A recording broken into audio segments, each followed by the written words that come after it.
Welcome back to another episode of Your Local Flavors. We're here on beautiful South Padre Island, soaking up the sun and the breeze. We're going to take you to a place famous for their burgers and rings, then we're going to cross the bay and get some Italian food and some seafood. So grab your forks, hold on to your napkins, get your taste buds ready, because Your Local Flavors is next.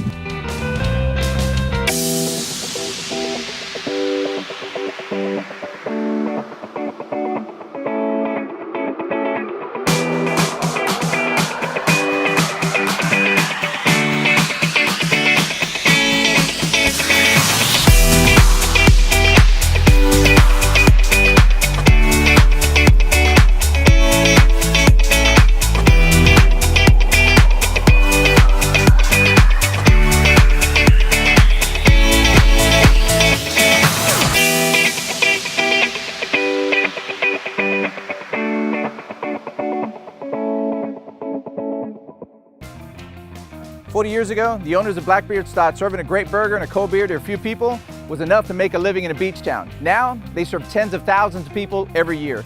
Welcome to BlackBeard's on South Padre Island. 40 years ago, 4 beach-loving guys thought they would start a burger and beer joint on South Padre Island. What it has become is quite a story. I sat down with Lou, the owner, and his 2 longtime business partners to reminisce. Lou, tell me a little bit about how this whole thing got started. KC called me in 1978. Okay. And he had been here for a year over at the Champion Company in Port Isabel, and said that he had found us a spot. Now you were coming. You guys were from Houston. He came down. Yeah. You're still in Houston at this time. He preceded me by 1 year. Okay. Okay. And we came down. We looked at it, and we were open 2 months later. What Casey, who passed away several years ago, and Lou first saw was this 2-bedroom, 2-bath beach house with a clear view to the beach. And if it hadn't worked out, well, there was a plan for that too. Get rid of the restaurant equipment, move in, and get some day jobs. I love it. I love it. Not long after that, Mark came wandering into the place and has never left. Well, we had a volleyball court outside then. Okay. I've seen pictures of that. Yeah, and it was just a matter of any spare time. Sure. Everybody was out there playing volleyball. If anyone had any time on the island, they were down here playing volleyball. Right. So I was down there playing volleyball. And needed to go to the bathroom, came up and was inside the little restroom back then, wasn't about 5 by 8 feet. Okay. And KC walked in. And I asked him, I said, "Hey, do you need any help?" Right. And he asked me if I knew how to cook, and I said, "Yes, I washed dishes in a Chinese restaurant when I was in the 5th grade." He said, "Perfect, that'll work." Their offer was $1.75 an hour and all the beer I could drink, so who could turn that down? I was gonna say, that was enticing, right? Because you're on the beach going, "Gee, if I could make a living out here." Absolutely perfect, and all the volleyball I could play. And Zeke rounded out the partnerships. Between the 4 of them, it's been a pretty sweet life. Does that look familiar to you, Zeke? Oh yeah, that's me. I was doing cook duty that day. If I had the apron on, I was in the kitchen. You were in the kitchen. Yeah. We used to switch. One of us would do the little front bar, take a turn in the kitchen. And 5 o'clock. 5 o'clock. That was when the shift came? Yeah. Yep. But BlackBeard's almost didn't make it. Even with a steady stream of customers during the summer, the season was too short. And with a burger and beer only costing $3, these guys were about to shut the place down. That's until Hurricane Allen. After a couple years, KC had come to me and said, "I don't think we're going to be here next year." Really? And then Hurricane Allen came. Okay, that's what. Hurricane Allen almost saved the place, you might say. You might say. Okay. Well, it was certainly a big setback, but they made the area a federal disaster area, made a lot of money available to small businesses. Right. Okay. And then there was a lot of injection of construction at the time, and everything just started booming from all the insurance money. Right. And it's really what saved the restaurant. Still, they knew that when BlackBeard's was open, the people would come. They were waiting outside to get in. Exactly. Kind of like the way it is today. And we thought, wow, if we could have some more tables, we could seat these people and take care of them. It was never build it and they'll come. It was never built. It was based on. No, they were waiting to come in. So they came up with a plan. They expanded the restaurant to serve more people in the shorter season, and they have been expanding ever since. And besides the restaurant, they have also spent the last 4 decades expanding their menu. One afternoon, a fella came in here and ordered a shrimp sandwich. And he said, "Man, that was really great." And KC was tending bar, and I was working the lunch that day in the kitchen. And the guy said, "Man," he said, "that's really good." He said, I think I'll come back tonight and get your shrimp platter. He said, good plan, good plan. After the guy left, Casey said, come on, we got to go to Brownsville and get some platters because this guy's going to come eat shrimp platter tonight. And people just decided they wanted full meals, and so we just started putting full meals out. And one thing BlackBeard is famous for, making a great meal from your catch of the day. A couple of local guys were sitting at the bar one night and they had their black and red fish on a platter. They said, this is getting kind of routine, Mark. Is there anything you can do with this? And we went back there and made them some black and red fish enchiladas. Oh yeah, we're all fishermen. Right. So we understand what needs to be done with this fish, what species it is, the best way to cook it. And so many of our island visitors have never fished saltwater before. Right, okay. So they come in and they want to know, hey, what do I do with this? Because the king mackerel is a big difference in speckled trout. How you're going to cook it, prepare it, and everything. Right. And it's just been, we just have become known as the place to go. Right. With all the guides and the local fishermen to bring their catch. And for this local fishing guide, BlackBeard is his favorite place to be. How long have you guys been coming to BlackBeard? Since they opened. Since they opened in 1978? 40 years? Yeah. 4 decades. 4 decades. And while everything on the menu is amazing, every loyal customer has their favorite dish that they were happy to share with us. The oyster poor boy. The oyster poor boy, the shrimp poor boy. You can never go wrong with any of the poor boys. And on Monday, it's the steak night. And it's the steak cooked just like you want it. It's perfect. What keeps you coming back? Great food, friendly service, like a family atmosphere here with the people. People keep saying that. They kind of feel like home, like it's home on the island. It's home away from home. So what keeps you coming back to BlackBeard's? The food. Food's always the best? It's always good. What's your favorite dish? The fish, The fish? the flounder, Ooh. and then the catfish, Okay. and then the shrimp and oysters. So you're a seafood guy. That's it. That's it. Now, if you come for lunch, Uh-huh. get the steak. Again, a lot of our earlier customers from 30, 35 years ago, they still eat the same British burger that they ordered the first day they came in here. And they don't want to change. Right. Well, we're not going to make them change. Right. But a lot of the new people don't have a clue that we started off as a hamburger beer joint, so to speak. And so they come in, they get the platters, and you know, we had the seafood platter for years, and then one real influence from the customers was, don't you have one that's not for fried seafood? We started that day. Right. Of course we can.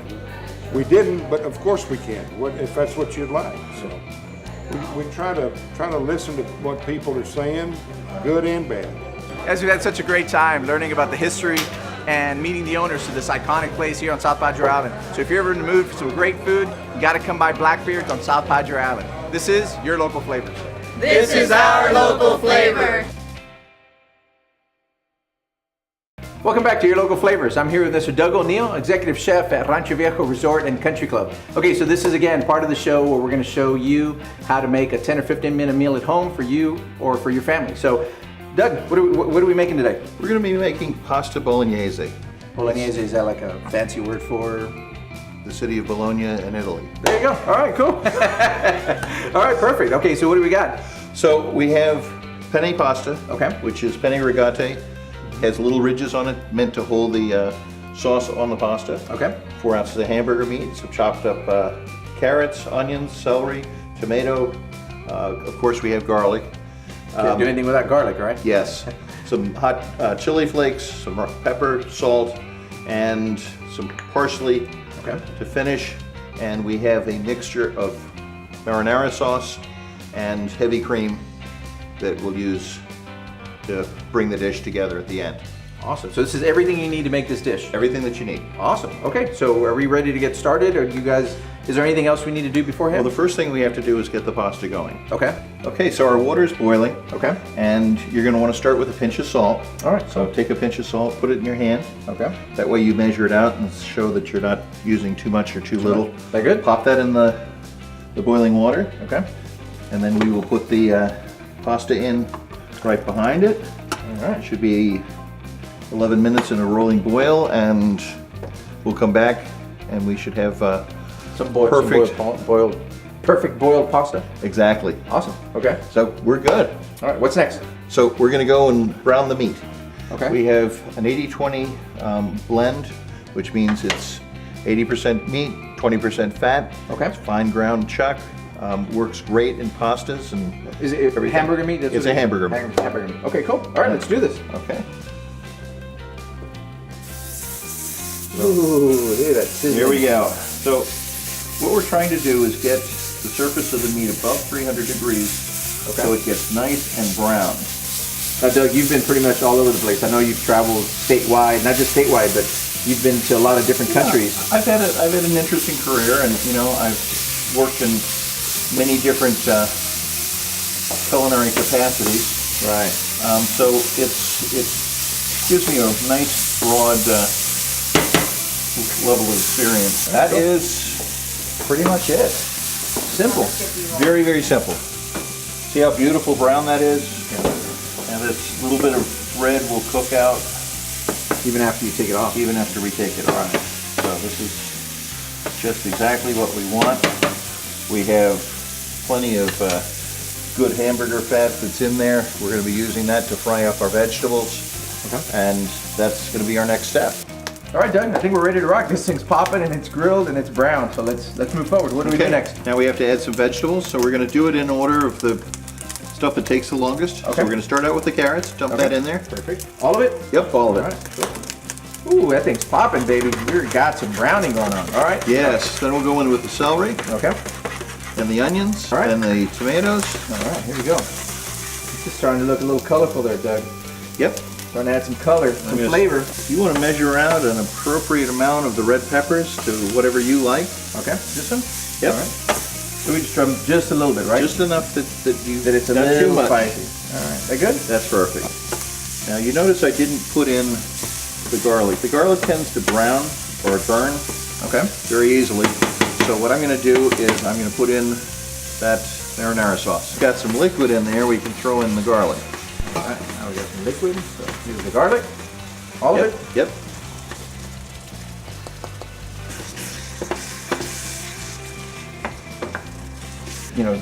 But pretty much this is really easy to make, Doug. It really is. It's something that you can do at home in about 15-20 minutes. Nice. All right, now this is starting to get a little thick. Okay. So we're going to put in the pasta. All right, just throw that in there. Oh my God, I got it. There we go.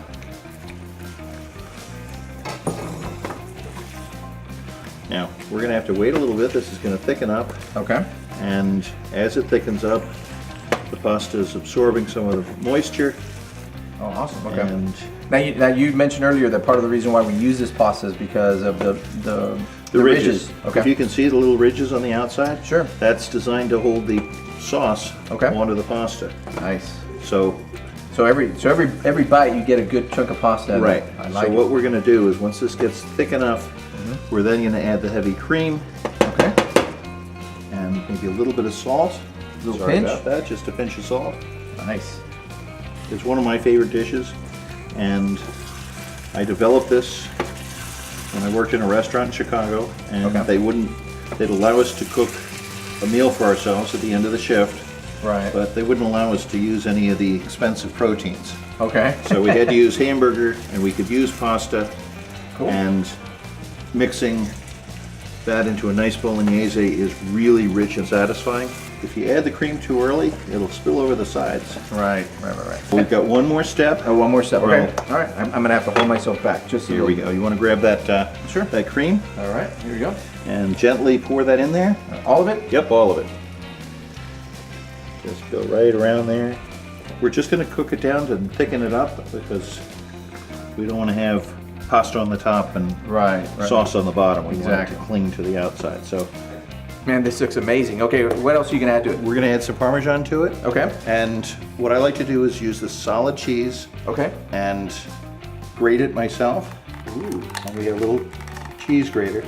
The powdered Parmesan has anti-caking agents, which kind of makes it an inferior product. This is going to be really, really amazing. So So it makes it fresh. All right. Can I try this now? Yes, absolutely. I'm like dying to try this. All right. Here we go. Let's try this out, guys. so good. Oh my God. This has probably been one of the easiest dishes that we've made, but it is so rich and it's so good. Cheers, guys.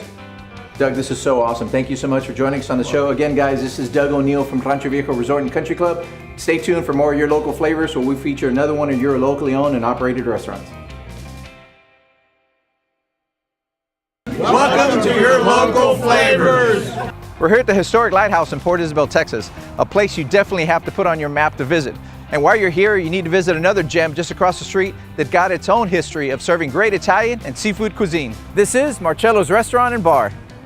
The day is just beginning and already Chef Bettina, owner of Marcello's, and her assistant Chef Juan are busy in the kitchen preparing the day's cuisines. It's one of the only restaurants here in the South Padre Island and Port Isabel area that's been here through 4 decades and has survived lots of changes in the economy and geography, and we're very proud of that. But there are several things at Marcello's that have been here since the doors first opened. Chef Juan, who you met, is in particular a great part of the history here.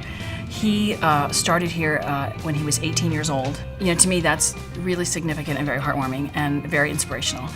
He's stayed here with this restaurant, and I don't think there are many people that you can really point to and say that about these days that stay, loyal to an establishment. And he's really the reason why we're able to have the continuity of some of these recipes. Like the marinara that we looked at and the bread. Those recipes come from the original owner who opened this restaurant in 1984. Awesome. So we've really tried to protect those and guard those and keep those on, because we have guests that tell us, who are grown now and have their own children or grandchildren, that will come in and tell us, here from Port Isabel, that will say, I remember coming here with my grandmother when I was a little boy or a little girl, and the bread tastes the same and the marinara tastes the same, and that's really important, you know, and we have to be the guardians of that. And in her 4 years since taking over Marcello's, Chef Bettina has worked hard to enhance everything about Marcello's. So unfortunately, when I joined the restaurant, which was about 4 to 5 years ago, the restaurant was really in a slump. The food was really not very good, not very consistent. The service was equally poor. I think we've overcome most of that now, but it has taken the better part of 3 or 4 years to win back the trust of a lot of our guests who went through that period where they wouldn't come here because it wasn't good. Having worked in a 5-star hotel, Bettina knew that it wouldn't just take a great menu to draw guests to Marcello's, but an overall experience. The way we look at it is that when we are here working here, this is our home. And so everyone that comes through that door are guests in our home, and we treat them as such. Awesome. And they're family to us. Still, she knows her guests are looking for great food. So when it came to the menu, her top priority was to make every dish from scratch. All of our vegetables we buy whole as produce, and we cut them. Some of the pasta we make from scratch as best we can. The ones that we can't, because there are workhorse pastas, we buy from Italy. Sure. The highest quality we can get. So we're very proud of that. Chef Bettina also expanded the menu to include a variety of seafood dishes. She takes us into her kitchen to explain what makes the cioppino and the red snapper siciliano guest favorites. So this is our cioppino. Okay. It's a very special dish. It's a classic Italian seafood stew. It's very healthy in addition to being very attractive because it's made, it's very light. It's made with a tomato-based seafood stock. And it features all of the fresh coastal cuisine from our area, and that's what really makes it special for us. That's because awesome. We want everyone to know that we're not just a great Italian restaurant, which is our roots, but we also celebrate all the fresh coastal cuisine that we have here in our area. We've got all these great resources here, right? So that's awesome. Exactly, and we're right here close to the lighthouse. So, so it has shrimp and scallops and some fresh red snapper. That's awesome. And then it also, as you can see, has some clams and mussels that are still in the shell, which makes it a very attractive and very visually appealing dish. Well, it looks really fun. So I mean, it looks awesome. So. Very nice. It's a really great dish. And then this is our snapper siciliana. Okay. So this is a signature dish of ours. It's something that we created, and our guests love it. And it's basically a fresh red snapper with some Gulf shrimp, 3 Gulf shrimp, and some artichokes. This is how it's finished. And then we complete it with a lemon white wine sauce that's infused with rosemary. So it just kind of gives it that extra kind of Italian kind of look and feel and taste. And between lunch and dinner, you will see some changes. We want our lunch menu to be fresh and delicious and fast as we can make it, and also be very affordable. And then at dinner, we transform into what I like to call fine-ish dining. What's your favorite dish? Well, it's kind of silly, but I like the ravioli because it's just plain Italian. That's not silly. You gotta love the classics, right? No, it is. It's just what I like about Chef Bettina is that she doesn't mess up the flavor. She lets you enjoy what you love, and she keeps it simple. And I love that. I love that. And I like the fettuccine with shrimp. It's just, the shrimp is fresh, the fettuccine is great, the sauce is to kill for. Well, they're known for their sauces, right? And she's known for making everything fresh. So Very that's much awesome. so. I love it immensely. There's also a special event that takes place every Monday night here at Marcello's. It's called Chef's Menu Monday, and it's a crowd pleaser. This is our date night. Every Monday we go on a date, and we come here. Very nice. And so it's stuff that I would never order. Right. And so it's very unique, and it's very good. And I really like coming here Monday nights. Tina takes good care of us. Oh, but Tina's the best. Creativity of the food. Okay. We get things here that we don't get anywhere else, and her ability to pair wine with that food. Chef Patina's done a wonderful job of doing original dishes, right? Which we don't get anywhere else. Awesome. I mean, we've had osso buco, tonight we've had lobster, another time we had braised short ribs. Right. And she is just doing a tremendous job. She's really turned this place around. So you have the Chef Mondays. What do you guys love? What dish do you guys love? On a regular time, I like her gnocchis. The gnocchis are fantastic. Fantastic. Okay, what's And your for favorite? me, my favorite is the red snapper with the 3 little shrimp on the top. You just wish you'd put a couple more shrimp on there? Is that what you wish? The red snapper's amazing. It's amazing. Okay, so we're here at the bar. Bettina, they can have anything they want here. Right, it's a full menu, lunch or dinner, as well as cocktails. Awesome. Bettina, thank you so much. We've had a great time here at Marcello's. I hope you enjoyed it, and we really, really loved featuring your restaurant. Oh, thank you. It was awesome. It was so much fun, Ben. Thank you. Thank you. Stay tuned for more of your local flavors. Cheers. Cheers. Hi, I'm Chef Bettina, executive chef and owner of Marcello's Italian Restaurant and Bar here in Port Isabel by the Lighthouse. I'd like to personally invite you to come and bring your family and friends and be my guest to enjoy our fabulous fresh cuisine here at Marcello's. Hi everyone, welcome back. Thank you so much for watching this episode of Your Local Flavors, where we feature 2 of your locally owned and operated restaurants here in the Rio Grande Valley. Make sure you find the chef's recipe online at yourlocalflavors.com. We'd love to get your feedback and restaurant suggestions, so make sure you hit us up on all our media platforms and let us know what you think. Until then, have a great week, and we'll see you next Sunday morning at 10:30 for Your Local Flavors.